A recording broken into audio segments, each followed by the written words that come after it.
Not quite. All right, we're rolling now. Are we? Okay. Well, hello, Preston. Hello, You Nathaniel. are you are my happy consolation prize because we were gonna talk to another fella who could probably be compared to you a little bit theologically, um, but he didn't show up, which is the second time. God bless him. I'm sure he's busy with something important. Um, but you the first thing I ever recorded here for this thing I am doing, which is apologetics for a Catholic education service company, Taurus Necris, where basically I am educating Catholics about non-Catholics, um, because that seems like what you would need to do. And I found out shortly afterwards that the main problem, the only problem in the whole world is usury. But before I even found that out, I was talking to a man and he was an anarchist. He was an anarcho-capitalist, and he was one of the most helpful people I've ever dealt with. Where it was great. So I just like randomly, we were supposed to talk. He was going to help me get started on this thing. He was doing like what you were doing. He was just like recording things, handling videos. He set up some accounts for me, and before any of that started, he was going to edit a book for me. I said, let's talk about it. And so we had it arranged to talk. And I said, this will be crazy, but do you want to just record that conversation? And I'm going to post it for a podcast. And I told him that. I swear I told him that. But then if you go and listen to it, he's very surprised. He did not know it was a podcast. We spent like 15 minutes talking about business, and I guess he thought I was just recording it for like quality assurance or something. And I just launched into this podcast. So, but it was good. So that video is called "Solving Usury with an Anarchist," and so this is kind of the sequel. Because then what happened was I lost him to the usurers. He got a full-time job. I hear they're gonna promote him, and I went on a search far and wide for a guy who I could give $40 to, and he would take care of the computer problem that I can't solve. And that's you, Mr. Preston. And what's interesting about that is everyone says you're in a cult and that kind of stuff. And whatever. I mean, they say that about Catholics. Mm-hmm. But you're just straightforward, helpful, normal guy, you know? And it's kind of, that's good. You know what I mean? And you think you called me a top-notch unbeliever, which I thought was good. Feel like that's the best. I feel like that's a really good compliment. Um, so here we are finally. God has arranged that me and you talk in a setting where it would be reasonable to hash out theology or anything, you know, Yeah, anything really. give or take. Because yeah, yeah. Because the way but I'm talking a lot because I know you're not like a big talker, which is good, as I am. It doesn't help you for the most part. Um, but what I was gonna say is like my whole point that I have is everybody, literally everybody in the whole world, is just enslaved to corporations, basically, and it doesn't matter. In America, it's a story. Like if you study the history, I've got a good friend who's an academic, and he studies the history, for instance, and you can read all about biblical debates around the Civil War and how they were talking about slavery and whatnot. It's the American tradition. They basically think that the way you determine religion is by arguing about it, which is unique because before that, everyone just accepted what the church taught and they didn't argue. It's not that much. They argued. They did argue, but not about essential things, you would say. Mm-hmm. So that's what we're doing. And I kind of see it as well, it's what people like, is what their forefathers did, and they'll listen to it. They want to listen to the Bible. I actually want to get more people into this Discord just to fight about the Bible because everyone loves doing it so much. And I think it actually causes people to know the Bible better. I like the Bible a lot.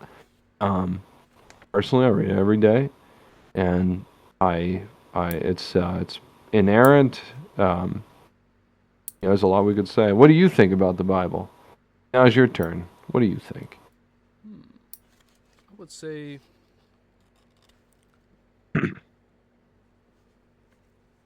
even in a worldly sense, that if everybody like basically followed at least the love your neighbor command, I think the world would be a lot better of a place. Right? I think you're trying to agree with me. So what does it mean to love your neighbor? I would say that kind of is two things: is doing the positive things that constitute love, and also not doing the things that are unloving.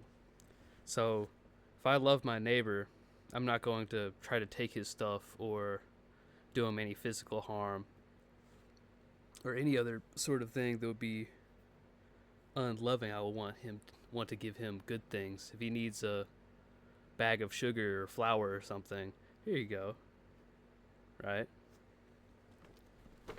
You're talking about the Ten Commandments. Um, Now, what do you think about? Because I think about this in relation to you a lot, just in case you ever give me an objection. What do you think about when the? Do you know what the term "robbing the Egyptians" means? I'm not familiar. So it's a common term you hear. Actually, the church fathers used it, but it's a reference to the Bible where when the Israelites before they left Egypt, God says, "Go to your neighbor and ask them for gold and silver," and they called it robbing the Egyptians. So isn't that interesting? Like, you think the Israelites? So God commands them to do that, right? And I don't know the answer to this question. I'm just like, you think that's did they love their Egyptian neighbors? I think, What do you make of that? well, from what it says, if God told them to go and ask for gold and silver, I think it was loving of the Egyptians too. Actually, be like, okay, you need some gold and silver? Here you go. Right, the Egyptians. Yeah, I think they were afraid of them at that point. But um, did the Israelites love the Egyptians? I would say, mm, It's interesting, right? I mean, I'll give you. I'm not ever asked this question to anybody. Um, so this is like pure, fresh speculation. But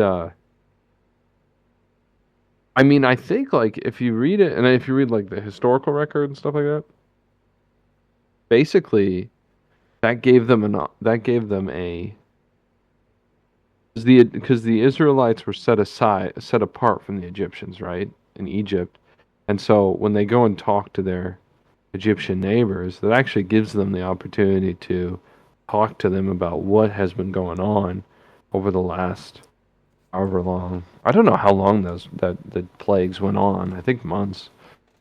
So yeah, to tell them about the Israelite God, right? The God, the only God. I would You could say say that's loving. is also it And doesn't seem like robbing as in stealing per se, but more as like severely disadvantageous to the Egyptians.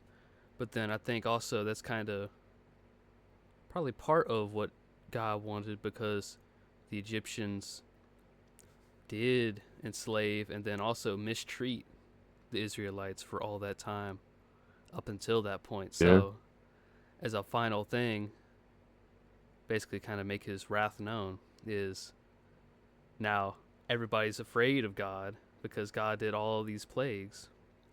Now his people come asking for your money. You're going to give it to him because you're afraid of him. And then also that would make them poorer kind of proportionally because they did what they did. Right. There's a Daniel does not like what he calls the Apocrypha. Oh no. What do you think? What do you think about the Apocrypha? Do you think it's just like made up nonsense, or how do you view it? From what I've read about it, is it contradicts the Bible at points. I don't remember exactly which one. I could pull up the web page, but I'm going to kind of try to do this more freestyle, if anything. Where there was one that said that the book that it was in, this one verse of it said that it's basically just to the best of my knowledge or ability, and it might be wrong or something like that. And then, Oh, that's interesting. but it seems to be it's generally just the contradictions of the Bible. So I think one says almsgiving covers over a multitude of sins, but the Bible says, I forget exactly what it was, but I think it was love that covers over a multitude of Charity. sins. Yeah. Yeah, I mean the word. So the word there. So that's interesting because the word charity is caritas in the Latin. Um, then I believe it was King James was the first one to translate that love, and now everyone thinks it's this vague like emotion or affection instead of any kind of. I mean, if there's an action attached to it, Hmm. but it's actually a very profound like theological concept. It's a virtue. It's the love of God. It's the pursuit of God, where like Thomas Aquinas says, the will, Holy Ghost, love is a movement towards the object loved. And so you love your neighbor, you move towards them because you love God. So you move towards God and you bring your neighbor towards God. And like a triangle, you come close to your neighbor. Um, but in English, we have charities and they're literally giving alms. So I'm not putting you on the spot or anything, but I don't think almsgiving covering over a multitude of sins seems like you could do almsgiving in love, and that might be like if you were going to take both at face value. Like let's say you just accepted those as being the Bible. You could be like, oh yeah, those don't contradict each other. You can obviously almsgiving is love. You know what I mean? Anyway, I'm sorry though. I should put you on the spot. That just kind of popped in my head. No, the more interesting thing about the Apocrypha is that there's like different definitions. You know, the Catholic Apocrypha is not the books that we have in the Bible. It's a different set of books, like the Book of Enoch. Um, I think there's one that's like Saint James Gospel or something like that, where there's all these books that the Catholics don't accept as being inerrant. We still treat them with respect, but they're inerrant. And then the not inerrant, and then the ones that uh, most Americans call apocrypha, we call the deuterocanonical, and so it ends up getting really complex. But the reason I brought it up was because I just finished the Book of Wisdom, which is one of those books, one of those deuterocanonical books, um, which means second canon. I don't know why they call it that. That's what they call it. Um, and wisdom actually just talks about the plagues of Egypt in detail. And one of the things it says that's really interesting is, and you tell me what you think of this. So the Nile is where they killed all those babies, right? Hmm. See, I'm not putting you on the spot. That's an easy yes. We can all agree. Right? You know what I'm talking about where so Moses, so like Pharaoh said kill all the all the eldest boys, or all the boys of Israel that were born. Yeah. Yeah. And then later on, Herod says babies that were born at the same time as Jesus Christ. A very similar thing that happens. Um, and then Moses survives and gets found by Pharaoh's daughter. He's floating in the Nile, but they kill him in the Nile. They kill all these babies in the Nile. So, um, when Moses comes and I think it's his first miracle in the first plague, he turns the Nile to blood. I don't know, like, I don't know if you ever, do you spend a lot of time meditating on scripture? Mm, You know what I mean about that? pretty much thinking on it over and over again, right? Yeah, like what you do is if you know one thing and you know another thing, like you can see what I'm doing now. I know that Herod killed the holy innocents. I know that Pharaoh killed uh, the innocent Israelite babies, and Moses was saved through the Nile River. Jesus was baptized in the Jordan. It's these different connections. Well, then you can put them together in your mind and come up with new information that God is saying. It's not. It's not like. Uh, it's not hard to see. It just takes a little bit to think about it. Hmm. So, um, so for instance, so they kill all these babies, right? And Moses turns the river to blood. Well, that would make one think, oh, God is saying that Pharaoh saying to the Egyptian people, you have committed a terrible crime by killing babies in this river. Right? I mean, he turned the river to blood. It's literally, there couldn't be a more obvious sign that he is punishing them for that crime, which at that point was 80 years later. Yeah.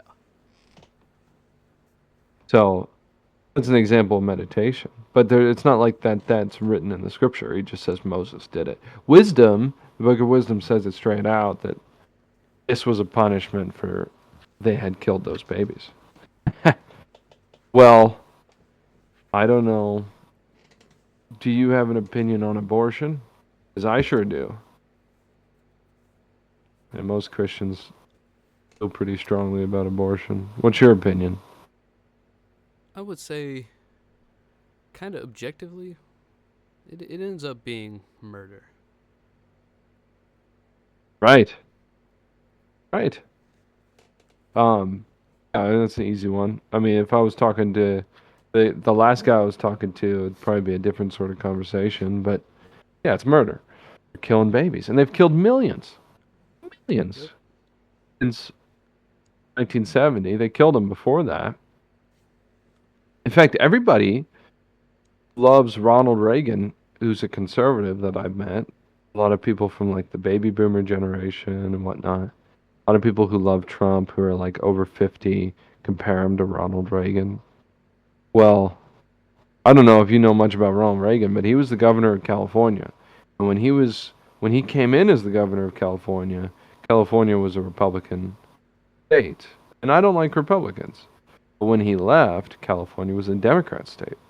And he signed the first law in California that allowed for abortion. And people don't even know that. And he's this great Republican, conservative, folk hero. He's an actor who signed abortion into law in California, which is probably where a huge amount of abortions, like, that's where you can get an abortion like it's nobody's business. You know, I used to live in Seattle, and it was bad there too. So that's just a piece of information. So here's what I've been thinking for a long time now. You know, I feel very strongly about usury. Yeah. Um, well, I think abortion is caused by usury, to be honest with you. But and there are actually problems that predate you. predate abortion that you don't even know about until somebody tells you about it. But they're all kind of under the same head of killing the innocent, just murdering them. But if we just look at abortion, because usury drains, the whole point of usury is you drain the life force of a man, of a working man. I'm a working man. I'm 20 years old. I can make $50,000 a year, right? I need to. Hmm. I need something that costs. This is just these are just numbers I'm making up. I need something that costs $250,000. I'm not going to be able to afford it for. I mean, it would take me 5 years if I didn't spend any money on anything. Yeah. Okay, so if I'm going to get a house that's worth $250,000, I need a loan because I want to raise a family. Well, now I'm in debt 5 times my working salary, and with interest, I'm going to pay 400,000 or 500,000. Well, you know what that does? That means over the next 40 years of having that mortgage, I come home every day having worked very hard, and my money goes to the bank. It does not go to me, my neighbors, my friends, my children, my wife. It goes to users. That's where it goes. Mm-hmm. And that's what the crime does. It drains a man's ability to work. Drains it. That's why they call it slavery. Because you're working for the bank. You go every day, 10, 12 hours on a factory floor, concrete, feet are killing you. Come home, no money. Gone to rent. If you don't have a mortgage, well, it goes to rent. You know? Mm. Um, Yeah, it's so expensive. Well, one of the reasons it's so expensive is because of the debt, because of the loans, the prices go up. So it's a way of, it's kind of like in the Catholic Church, we are against birth control. We're against condoms. We're against birth pill. We're against sterilizing yourself for a lot of different reasons. So but we relate it to abortion. And in fact, a lot of birth control does actually. You take a pill and it aborts your child like the first day or second day when the woman is so sensitive. Because when she's, in fact, my miscarriages, the first one, I've had two miscarriages, and the first one was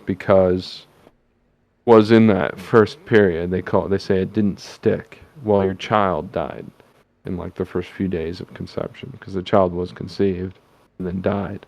And the birth control pill basically does that. Mm. So the relationship there between like birth control and abortion is, I guess you could compare it to the relationship between usury and slavery. It's just a more hidden version of the same thing. And it becomes worse over time where now they just kill a fetus or whatever with a birth control pill instead of preventing it. Well, I mean, now you can't even pay back the principal. You have to pay interest. Ever since the 90s, they don't let you pay the principal anymore. Anyways, all that aside, this is what I was thinking in relation to the Bible is 80 years passes, right? I've been thinking about this for a long time, man. 80 years from Moses being born to the Nile River turning in blood. Well, Roe v. Wade was 1970, and everyone's excited that it was undone, and they're kind of, when it first happened, they were kind of like, well, don't be a naysayer. Don't say this isn't, good enough. Well, I mean, it's not good enough because it being undone just split the problem to all the different states, right? You still get abortion in most places, just not federally protected. There's still tons of abortions. I don't know, maybe it went down, but it's too much. And so if we go from Roe v. Wade in 1970, well, 80 years has not elapsed. So, it's been 50 years to 53. So, because I think it was 1972, if I remember correctly. Hmm. It was not. No, it might have been. I can't remember now. Maybe it was 1969. Point being, we have every reason to believe that we will in America suffer a huge calamity soon for this crime. You know, like in our lifetimes, we will see it. And that's just one crime. That makes sense. What do you think of that? I would say is really it's not even just abortion itself being like a singular issue or usury. Really, if anything, there's so many things that are being done by America as like all of its people. Right? Yeah. Well, and that's why people say America is the Great Babylon. And then some people say the Catholic Church is the Great Babylon. Whatever. I mean, the Catholic Church was infiltrated. I mean, a lot of people say that American foreign policy in the JP2 years and earlier than that really, really affected the Catholic Church. And you can go into documents about like the CIA and stuff, because if you look at it, it's a major institution. Obviously, it's the most powerful institution in the world, the Catholic Church. And it's in the Soviet nations and in the Western nations. So obviously, American foreign policy, this like realpolitik materialist approach to the world, is going to be very interested in the Catholic Church and the Pope, things like that. So I mean, obviously they're involved in talking to people about things since at least 1950. Um, but what ends up happening is people look at all the problems, like you just said, right? Abortion, all these things, and they say there's so many problems. America's so evil, and the world is so evil. It must be the end times soon, and then they just kind of like hunker down in some wherever they can get to, and then they neglect their neighbor to this plague of immorality and confusion, and they don't do anything. They just wait for the end times.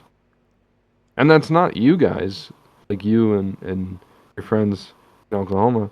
That's like the Catholics are like that. One of the things, there was a good holy priest I worked with. I published his book, and one of the last things he said to me before he died was he called me really angry, and he said, I'm so frustrated. All the Catholics think that it's the end times, and they don't even know that it's not the end times. But it's not the end times yet. Um, what do you think about that? Because I think people who think it's the end times end up abandoning. I've got little children. My oldest child is 4 years old. So if it's the end times, I should just be prepping them for martyrdom, not. And that's not like I'm not preparing them for that, but not doing anything to grow and prosper.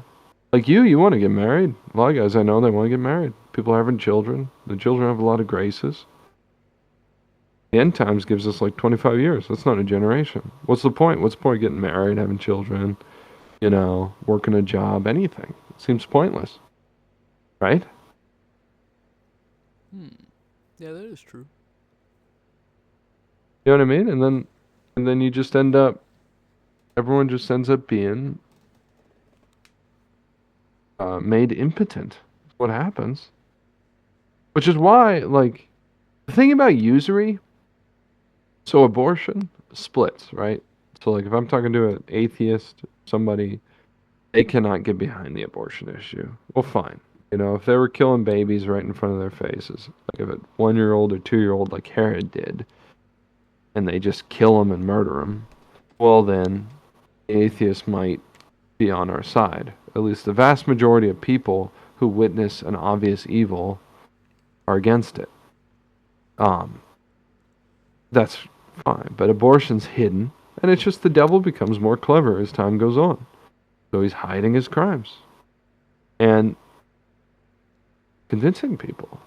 And it's fine. I mean, God is more clever. He's more wise. He's faster. He's more careful, he's more patient than the devil. He's always got a way of winning.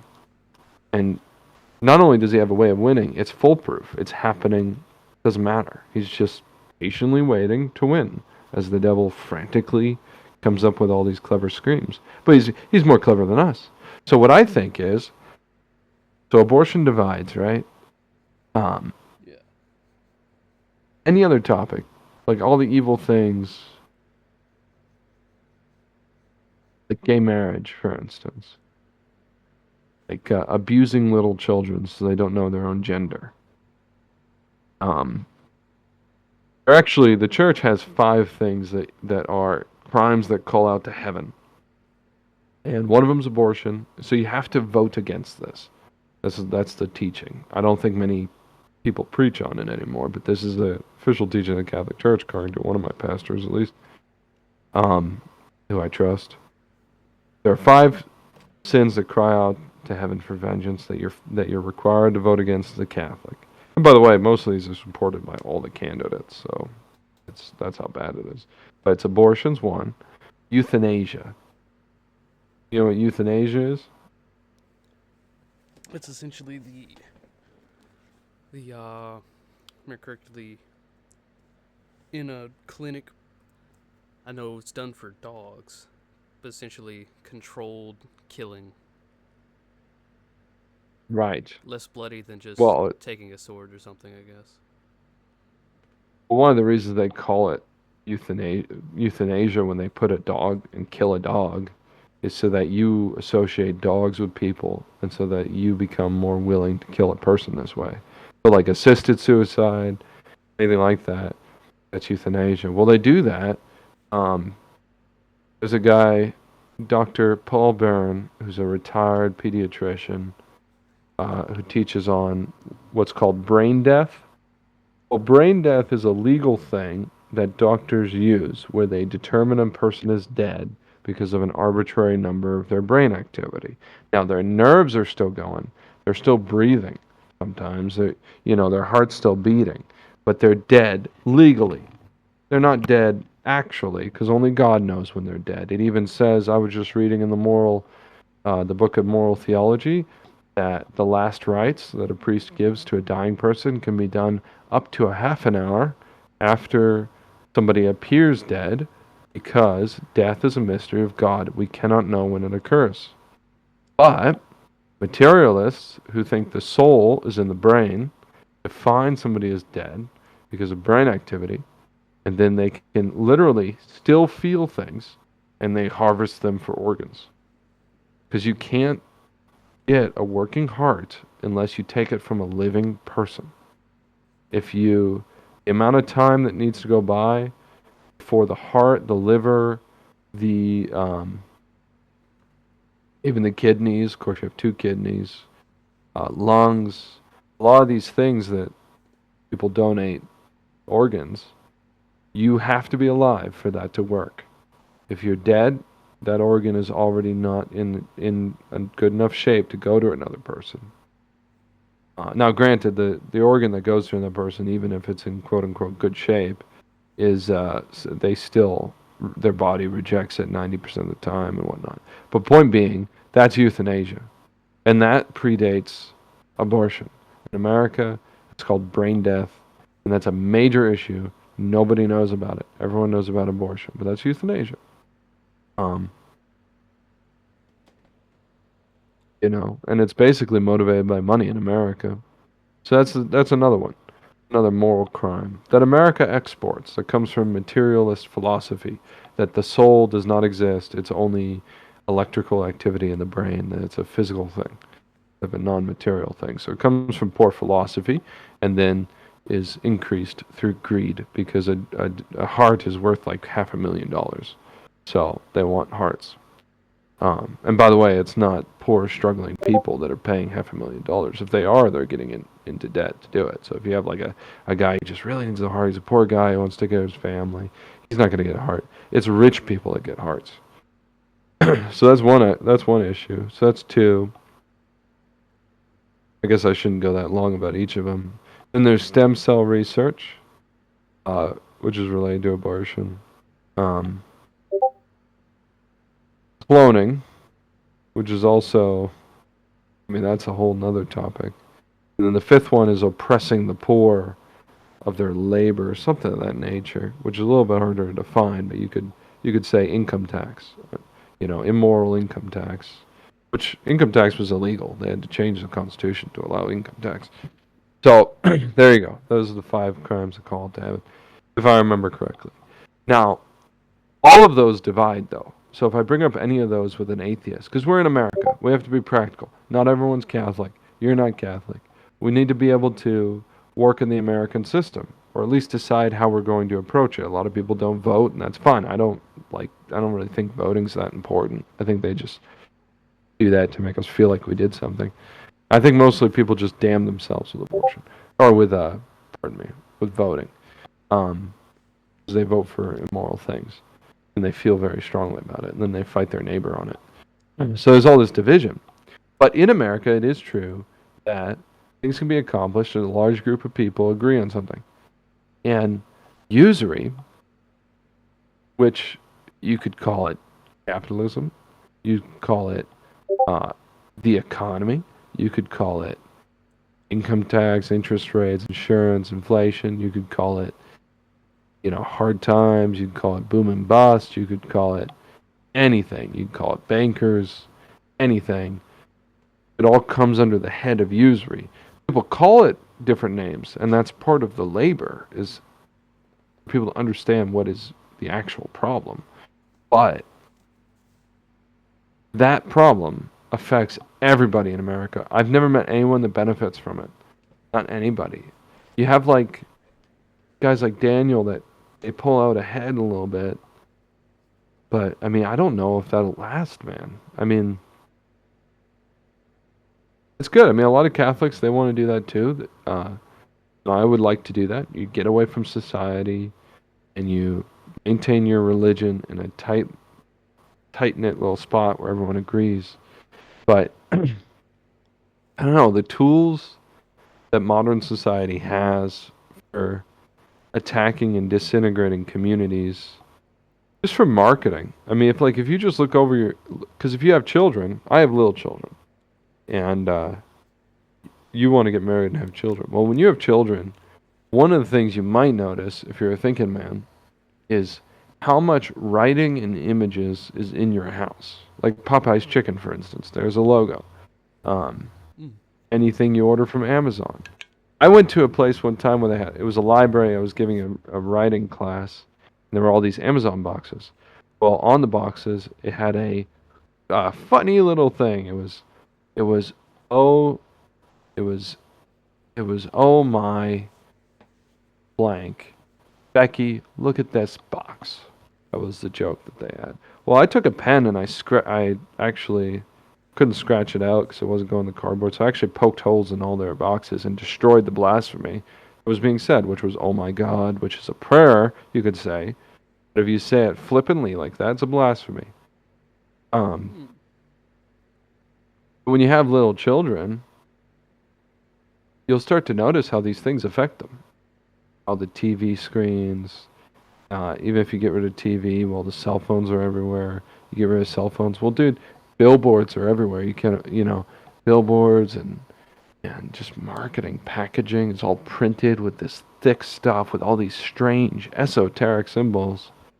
And the children are affected by it. They are.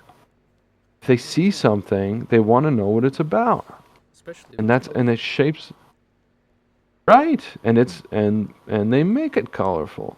You go through the grocery store and like you get where you're checking out and they put all this stuff at eye level for the child to grab, you know? Um, the point being, this problem of usury is so invasive and so thorough that I don't know if a guy can get away from it. Um, Even, I don't know, there's just not many places left on this earth, I think. I'm in America, so it's particularly bad here. There are some places like out in the middle of nowhere, but even there, you're affected. Because even if you get away from it, well, you have all your relatives. And when you get married, you have all your wife's relatives too. Like, I never thought I would go to Los Angeles. I went to Los Angeles because my father-in-law died. And that's what happens. You know, you get married, you have all these people you never met before. They die, they get married, they need help, whatever. Next thing you know, you're drawn into their lives. So I was in Glendale, California, when Corona was raging, and I was not going to wear a face mask, and that was a fight, man. You know, I was just from a little town in Tennessee where no one bothered me. But in California, it was hard. Um, Yeah, that makes sense. that was 2020. You know, um, so usury is a problem that affects everybody. Nobody really likes it if they understand it. Very few people. Yeah, Like if they unless they're really have living. any kind of a say again. If you're the one being the user, I imagine it's pretty cool to receive all of that money, but being the one to have to Well, who? pay. Well, here's what I think. Who is that? I don't think it exists.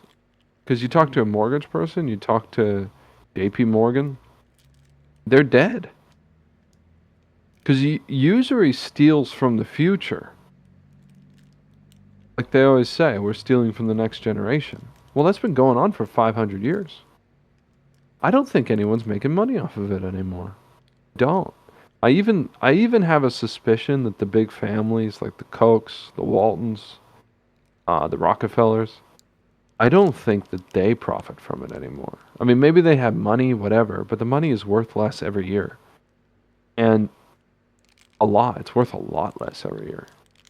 And and those guys, for the most part, their lives are destroyed. I mean, they do not have normal lives.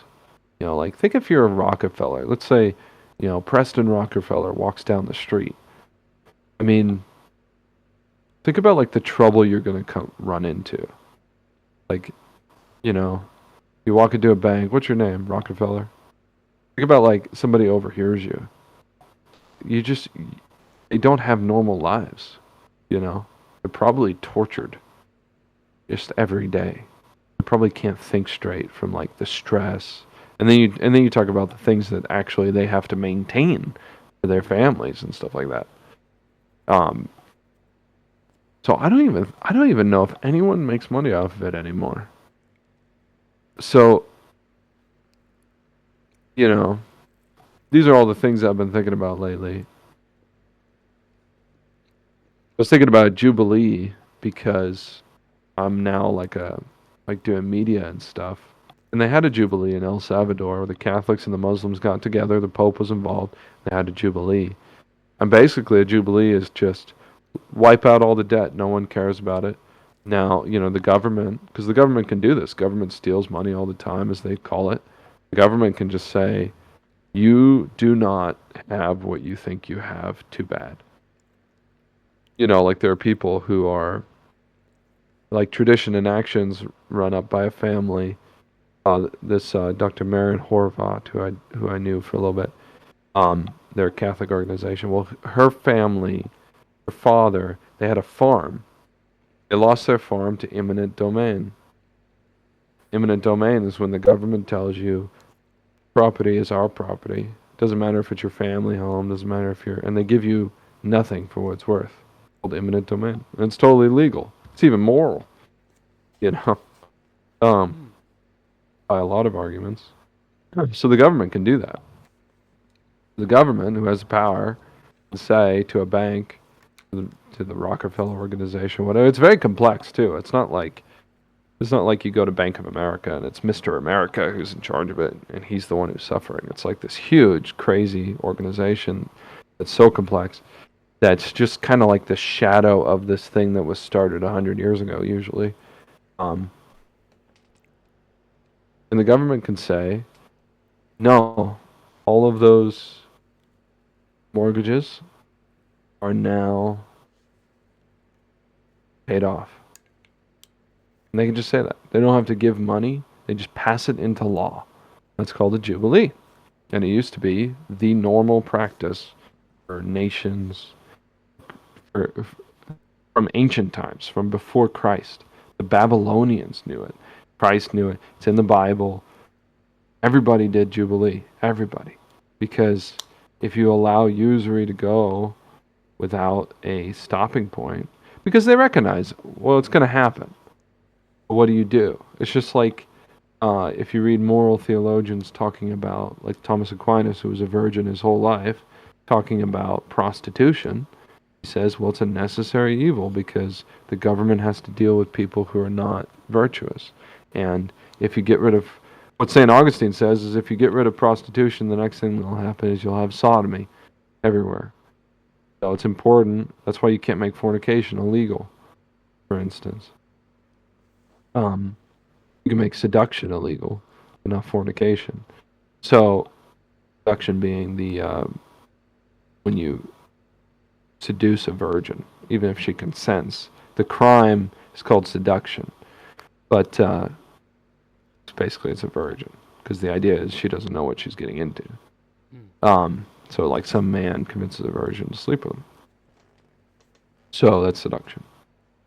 But yeah, so they talk about you can't legislate everything, have to allow some things. And so like usury can be illegal, but you can allow, I don't know, 1%, 2%, but you need a jubilee, you need some kind of event.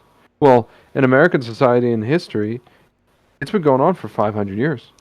King James III took a loan out from the Bank of England in 1600 some odd, I guess 400 some odd years. Um, and that was when it started. And that loan has not been paid back. And the whole world economy is based off of that one loan. Now, King James III, long dead. This is not the King James of the Bible. It's 3 Jameses later, I think. If I remember correctly. Long dead. Everybody involved in that, long dead. But the loan's still there. And money is still being paid, interest is still being paid. And what I've been told is that the whole world economy will collapse if you get rid of that loan. Well, let's get rid of all the loans. That's what I think. All the mortgages and all the credit cards. Everybody, right now, free. That's, you know, because nobody, it just seems to hurt everybody. It's like a weird slavery to dead people. And then maybe you wouldn't be working so hard all night long, and I wouldn't be working so hard all night long. And we could talk about, well, what in the world does it mean that the Bible is Jesus Christ? What are all the implications of that? Because that's kind of an interesting idea. Yeah. How do we have time? You got to go to work. I'm tired. You're tired. Yeah, if I want to You know what I mean? edit videos, like for you or anybody else for that matter, well, I have to wait until it's my off day because if I try to squeeze it in the hour and a half that I have when I get off home or before I go to work, I risk making myself late or losing Yeah. precious sleep of what little I get. Yeah. And you got to be a special kind of guy to do that. Like I've done that my whole life because I've always been real active. So I've always squeezed what I could out of a day. And I my stepdad taught me how to run a business when I was 10 years old. I got my first job when I was 19, Mm. and I was pissed. I was like, "What is this?" I was like, "I've made money before. What is this nonsense? They're taking money from my paycheck. They think they own me." My boss called me at work and said, "You didn't do a good job." Or called me at home. I was like, "Well, wait until I get in. I've got my home to deal with. Leave me alone. You Mm. don't own my life." They're paying me $9.50 an hour at the grocery store. That happened. I was like, "This is the way people live? This is retarded. Who came up with this? When did this happen? I read the Bible. I read history books. I read novels. I read literature. I've never heard of anyone having a job. Never. Until like 1800, 1850. Then they have jobs. Mm. Before that, it doesn't exist. You know? And even the 1850 thing is like it didn't work the same way it works now. So it's like this weird new thing in history that nobody sees. A friend of mine calls it oh, was it like Nightingale or whatever? It's that syndrome they have in psychology where you fall in love with your kidnapper. Oh, that's Um, Stockholm syndrome. Stockholm syndrome. Yeah, exactly. That's what it is. or whoever What it keeping is. you hostage. I think it was. That's where it originated. That's what I pointed out to that gal in our Discord. I said, look at, Mr. Preston. They're trying to call you an idolater because you seem to reject the Trinity. Don't have the time to figure out what in the world the Trinity is. Nobody knows what it is. I mean, it's quite a conversation, and most people are not qualified to talk about it, and they haven't read about it. They haven't read it in Greek, they haven't read it in Latin, they haven't read it in Hebrew. It's a very, very important, complex thing that you shouldn't be talking about unless you're qualified to talk about it. I'm talking about, like, if I'm a Catholic and I want to go and evangelize my faith, I'm not going to lead with the Trinity. The Trinity is just, I'm not qualified. You need to be a theologian. Um, and so they're like, well, you might be an idolater. They say the same thing to me. They say, well, you might be an idolater. Like, if I turn on the video, there's a crucifix behind me. You might be an idolater because you have a graven image. Hmm. Well, meanwhile, we can work 50, 60, 70 hours a week for a company that makes an image arbitrarily that signifies nothing. Like FedEx, Aero Ford, Hmm. Microsoft, the small soft micro, like it's a weird name. It's arbitrary. It's nothing. And I've made brand names. I get it. You literally are a slave to that thing, that spirit. I noticed it because Amazon was delivering packages to my house, and my children said to me, "Oh, Amazon's here." I was like, "Wait a second. What do you mean Amazon's here?" No, that's a black guy driving a truck who's here to drop off a package. That's a delivery man. I was like, what does it mean that Amazon is here? Well, it means that the spirit of Amazon is here. Not a person, but the spirit. Well, then compare that to what idolatry actually is historically. If you look into pagan religions and stuff, we could talk about the mass. The mass is the actual thing that this is imitating and perverting. But idolatry, in pagan religions, they had this ritual where they would do things like they would invite a god to eat with them. They would invite a god to inhabit a statue, so that would watch over this region or whatever. And that's idolatry. Well, in modern times, we have lawyers that, and by the way, idolatry, stuff like that, religions were usually committed by the aristocracy, by these privileged families who were responsible for the governance of a region. So, like a sir, a lord, he was the one who also maintained the pagan religion. And Alexis de Tocqueville said about America when he visited it during the presidency of Andrew Jackson early on from France, he said that the lawyers are the aristocracy in America. Well, in America, the lawyers get together, they take a stack of papers, and they write an arbitrary spirit on it, like Amazon.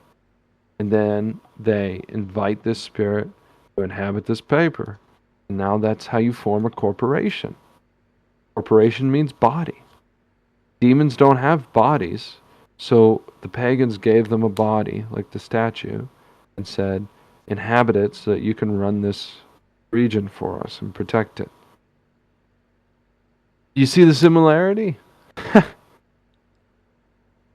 know it's out there. It is out there, but I just, it does make sense to what you I said. just, well, it's also like, if you read like church fathers and stuff, and like early church stuff, they're talking about how the whole world was enslaved to demons. And they meant, even if you believe in Christ, you're serving Rome, and Rome comes and says you got to sacrifice to idols. Even if Rome doesn't say that, well, Rome is fighting wars, and you have to fight Rome's wars. Even if you aren't fighting Rome's wars, well, Rome collects taxes, and you have to pay Rome's taxes. Where do those taxes go? Sometimes build temples and stuff. So when they say the whole world is enslaved to demons, What they mean is that the societal structure, the community, the government, everything is under this pagan, idolatrous religion. And like St. Augustine pointed out, these philosophers like Plato and Aristotle, they could talk about purity and justice and chastity and these things. But they could do nothing to change their societies. Where, for instance, in Rome every year, they would take a giant phallus, a statue of a giant phallus, and walk it through the city, and then have the oldest matron crown it. That was one of their festivals. And that's very common in so here's this like gross perverted ritual that's being done that's obviously not the true God, would never be worshipped that way. That it's just in your face how gross it is. And basically these philosophers were afraid to condemn it. I mean, there are actual, if you read City of God by Augustine, it's a fascinating read. There are actual like historical records of people trying to correct practices and things. Plato didn't like uh, Homer and the plays because it portrayed the gods as being unvirtuous, like Zeus fornicating with women, for instance, and impregnating them is a just having all these squabbles and things. Well, there's record where people wanted to change the way the gods were portrayed, and one of the priests or whatnot would hear a voice. He would do a ritual and hear a voice, and a literal demon would tell him, "No, you can't change that." And then they would like punish the people trying to change. The demons would command a play to be done where these gods were shown to be like these fornicators and these just like squabbly, gross people, you know. And demons wanted that because it perverted all of mankind.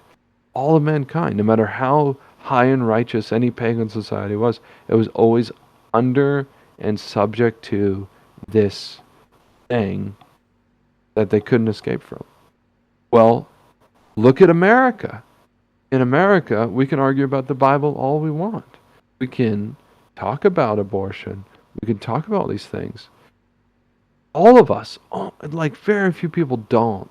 All of us still go to work for a company that's headed by some effeminate weirdo somewhere who's like gay and totally into abortion, who owns this corporation like Jeff Bezos, who's just totally anti-God.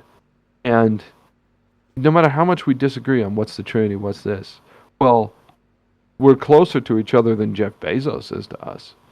You know what I mean? And then we can't get out from it. Even if I start my own business, well, who's paying me? The people who go to these corporations and work. They're the ones, they use software developers and whatnot, make $100,000. They come and they pay me. If I'm like a small town plumber, I might make $80,000. No? And we all get our money from them, so the society is subject to them. Just like in olden times. You know what I mean? Yeah. And the system that does it, makes it work, is usury. That's the blood that runs through the veins of that society. Anyways, thanks for letting me talk at you for a long time. Oh, it's no problem. How are you feeling? Well, let's see.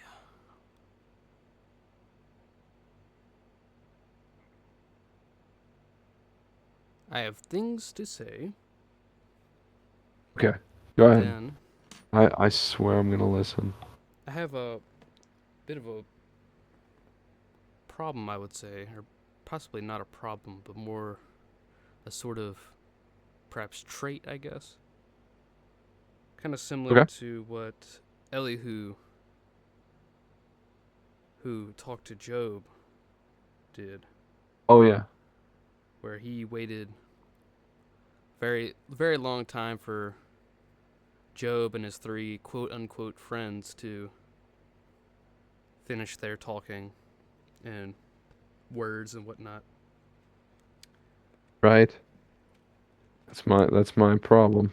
So I kind of Go end ahead. up doing a bit of listening, and then sometimes I do a bit of listening, and then kind of forget what I was listening to. But I would Yeah. say that really usury pretty much is slavery,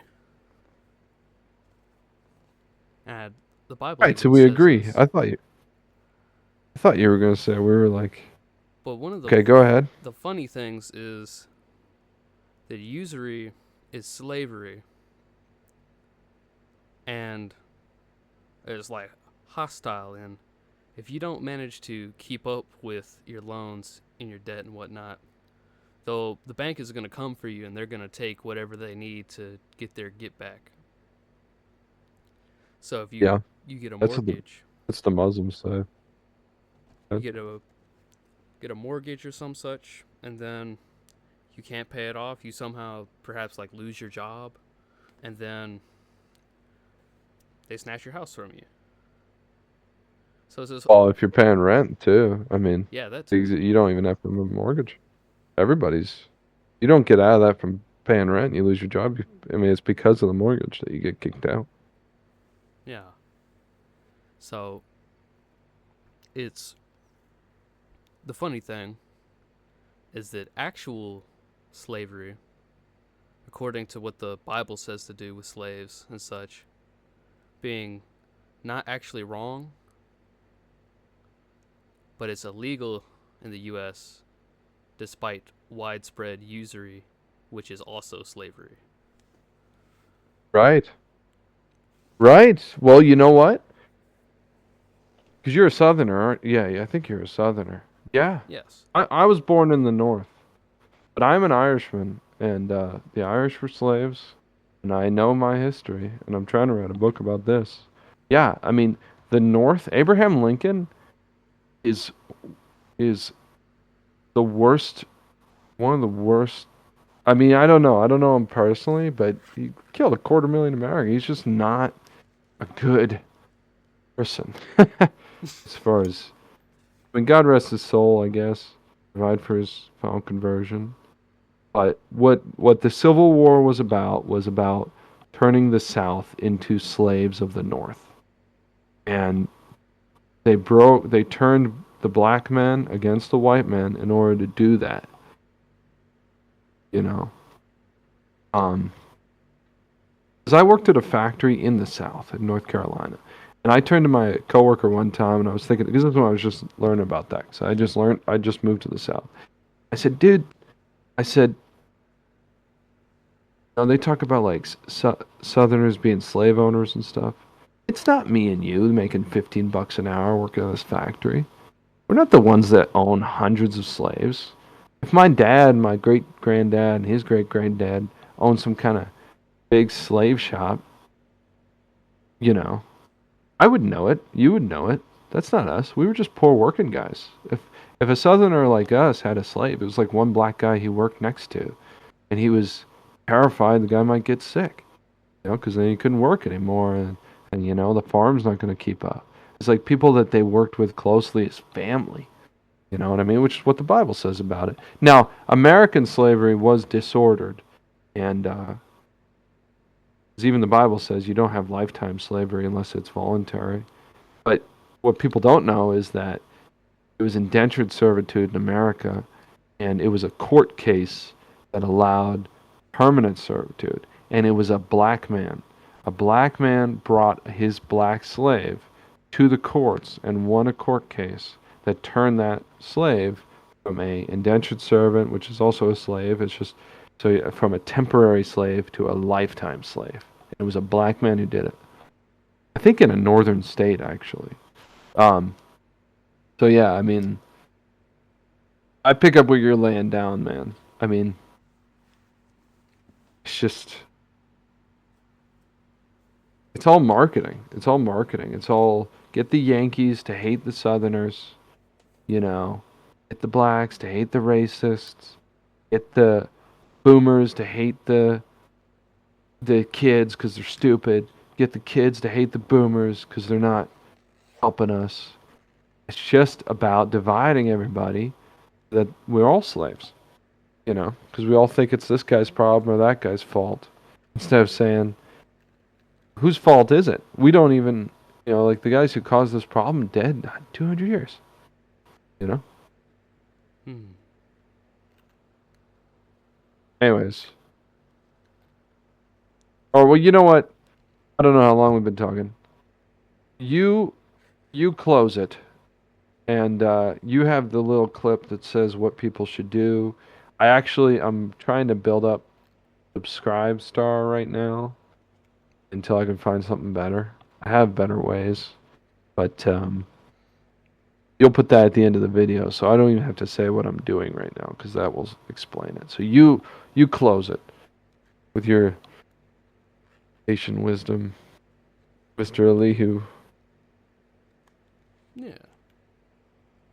Should be a more popular name.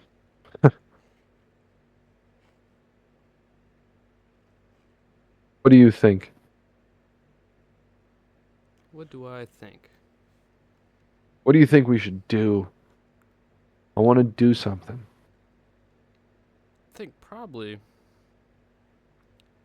the most actionable step, which is really a combination of a bunch of more steps. So essentially, possibly the best way to do it would be to either increase the money produced by whatever sort of thing to be due, so that way one could pay off the usury, and then with one less done in usury, you might actually be able to build up something, and then help somebody else who is in usury pay off their usury. Then you have two, and then three, and four, and so on, and so on. Or alternatively, kind of like what you said about the Jubilee laws and such, basically saying all your debts are free for everybody, and putting it into law so no one can be like, well, nah, I want my money from this guy and that guy and this guy. Or alternatively, I think another way, other than increasing money made, would be to decrease the amount of like grinding, grading labor. So, working in a warehouse to at least a comparable amount of money made, but with far less actual physical or mental stress.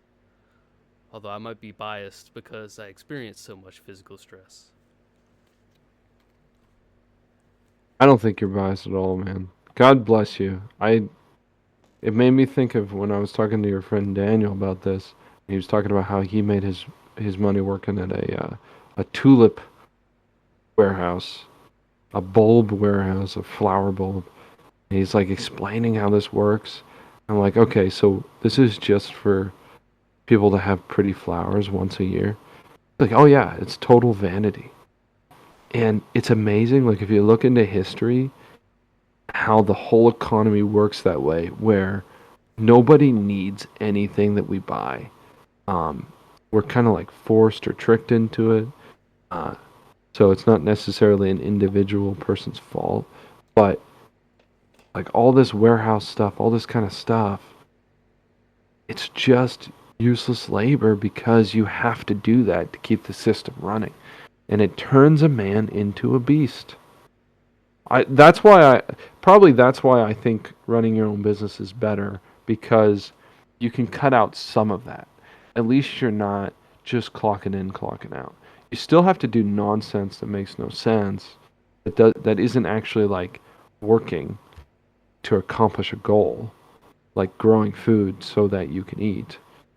You still have to do some BS, but pardon my acronym. But, it's Basic not stuff. quite so. Yeah, exactly. It's not quite so beastly, and irrational as what you end up doing when you're on a W 2. So that's why I think And I've been doing it for a long time, and the employment system makes a man into it takes your ability to think away from you, you know. And they did that on purpose. Rockefeller, okay, I'm gonna go off on that. Rockefeller in 1900 was involved in the U.S. Board of Education. He copied the Prussian system, which was a new system from the 1800s that came out for educating the youth, young children, to be employees and soldiers so that they would take orders and not think for themselves. Because Rockefeller said Americans are too independent. They all want to do their own thing. We need people to be employees. That was the only way they could make America into this country where everyone works for a corporation, and then uh, when FDR came, everyone started working for the government. Before that, everybody had their own business. Everybody was in trades. America was one of the last places to enter into the modern, really what people think serfdom is, but serfdom in the feudal, in the medieval age was way better than being a corporate employee or a blue collar guy or somewhere in the pyramid. So Mm. at least the business owners can kind of be like in the side part of it where they're not being watched quite so closely and they get away with some things to be a little bit more free. That's my experience. So I'm trying to help people do that too. You get great tax benefits too. Like the government, if you have a social security number, the government considers you a business. You have a business.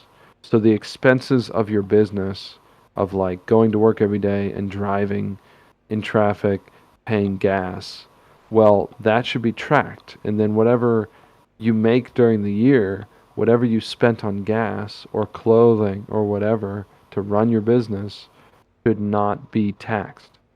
According to the current system, that's a tax write off. And the only reason people don't take it is because they don't know they can take it. That's the only reason. The only reason. Yeah. Well, God bless you, sir. Thank you for being a friend. You let me know if I can do anything for you. I appreciate anybody who puts up with me. I'm not the best, most likable person. Well, We're gonna beat him, man. We're gonna get him. I Yeah, have go a ahead. differing opinion about you than not the most likable person. Thank you, Preston. God bless you, I would man. say you're pretty amicable. There are many more people who are, I would say, bitter to the ear. Nice. So Well, it's that's kind not of so. ironic because I just got kicked out of an atheist server because I had a long. I gave them my argument for God, and they had a long digression because I kept saying "God bless you" to everybody. Like you can't do that. We don't want you to say "God bless you." It's offensive. Yeah. And in fact, I see he messaged me, the guy who did it, and so they went like they had a long argument with me about why I shouldn't say "God bless you," and at the end, I never agreed to not say it. But then one of them was like, "Oh, it looks like you learned your lesson because you haven't said it in a while." I said, "You know what? I have learned a lot of things from this conversation. God bless you for teaching me so many things." And then they muted me in that server. So I'm trying to decide if I care to go back to that. So I don't always. It helps if we agree on some things. It's harder to get along with people where you don't agree on most things. Like my own children have crazy opinions that I can't believe it. Anyways, well, let me let you go. Thank you very much. All right. I suppose that brings it to an end. Hmm. I'll see you later, Preston. Unless Forward to seeing there's. you again. And see if you could send this to me because I think it was clean enough. I could post it. And like I said, I want to post it here in the next couple days. All right. I don't think you need to edit it or anything. Full board, just like this. I think perhaps like a couple cuts, like perhaps maybe right now, because I'm still rolling. Ah, man, no, Or maybe you should just let it sit because leave it in there because people it's like don't a listen. blooper. Yeah, people don't listen. Like the guy who listened to this because he really is into it. Um, And good, he should send me an email or something and tell me what he can do, and I'll get him against Usury. We'll redirect him somehow. But it's just not even worth the time because the people who aren't going to listen to an hour and a half or whatever, however long we've been gone, that they're already not going to listen to it. And what's nice is Substack, you put it on there and they give you these little like 2 minute clips, and so I can fill a week with that, and that's what most people listen to anyways. That's what it used to be on YouTube. Is guys would make small clips, and anybody like you that's working real hard can't listen to an hour and a half every week or every day. Yeah. They just listen to those little ones, and that's what you need to do anyways, like editing a book. So yeah, just leave it. Don't waste your time because you got other things you're editing. Don't waste your time. Don't worry about it. I will see you later. I'm going to escape this internet world before it's too late. God bless you. I'm gonna get some sleep. Bye. All right.